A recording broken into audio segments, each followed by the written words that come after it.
Here's a challenge for you. How do you add onto a hospital without taking up more land? MetroHealth met that challenge and more just by looking up.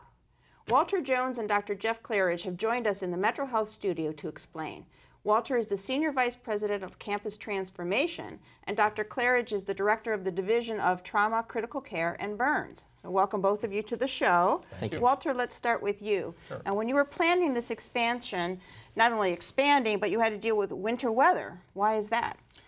Well, we had done some assessment of our campus some years ago, and we knew some of the vulnerabilities that we had on the campus. That was actually well demonstrated, unfortunately, in the winters of like January 14 and January 13, which I think many people around here may remember. Just a little. Just a little.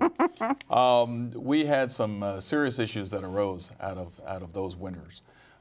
We have hardened our shell and our campus after those times, but one of the things we did realize is that our most critical patients really needed to have a much safer, more stable environment permanently to reside in. Okay. So that's when we decided that we needed to build a new critical care pavilion for them. How about the Republican convention? Have anything to do with it happening right now? Well, that actually gave us a catalyst for the timeline.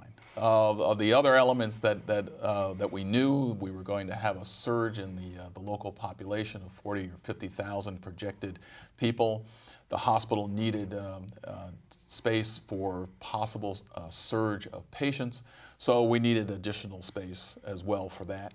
And then, as part of our ongoing studies, we knew that the campus itself overall needed to look at what it needed to do looking forward into the future in order to continue its service to the community. Okay, now you didn't use more land, so how did you reconfigure all of that building? So one of the things that we're fortunate in some of the earlier planning that had been done here on the campus was our existing critical care pavilion, which houses our emergency trauma center and our surgical suites, was actually designed to vertically expand 2 patient floors. So we took advantage of that. The building was the youngest on campus, only 10 years old, and we took advantage of that structural capacity that it had. We added two floors of patient rooms, 85 patient rooms, and expanded the mechanical floor on the roof of the existing building. Wow, okay. So Dr. Claridge, what qualifies somebody as a critical care patient? So critical care patients are the sickest of the sick or the most injured if they're trauma patients. They need constant monitoring.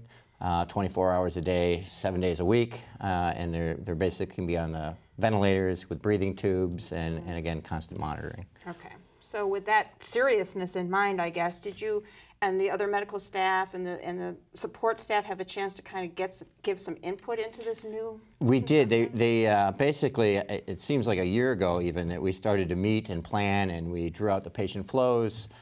We had numerous multidisciplinary meetings where everywhere from dietitians, pharmacy, cleaning staff, nurses, physicians, respiratory therapists met often. A lot of meetings to decide, what we needed to have in there and how things would work best, what was necessary, what was not necessary, and really gave a lot of input over the past year on this building. So once it was finished, how did you reintroduce the staff to the new area? Well, we're doing that now, and we have tours that are happening frequently. We want to make sure everyone's pretty comfortable and familiar with there. There have been rooms for simulations going on, and again, there's tours all the time. So we hope that everyone, albeit a little bit nervous, going to a new building. It's gorgeous space. The rooms are vast, and I think everyone's excited. It's kind of getting a brand new building is a very good opportunity. Okay, so quickly, what's on the to-do list? Well, the to-do list is this gives us an opportunity to see what the future might hold for MetroHealth campus-wide in general. So we're continuing to study what our needs are forward to the future, what we need to do on the main campus as well as other locations. We are expanding our outpatient ambulatory presence. We just added 700,000 square feet wow. to the organization, and we're trying to reach out to the community in ways that we can serve them better. Excellent. MetroHealth is building on the great care that they provide by, well, building. With projects like the new Critical Care Pavilion, they're showing that change is healthy. My thanks to Walter and Dr. Claridge for joining us today. To learn more, call MetroHealth at 216-778-7800 or visit their website, www.metrohealth.org. Next,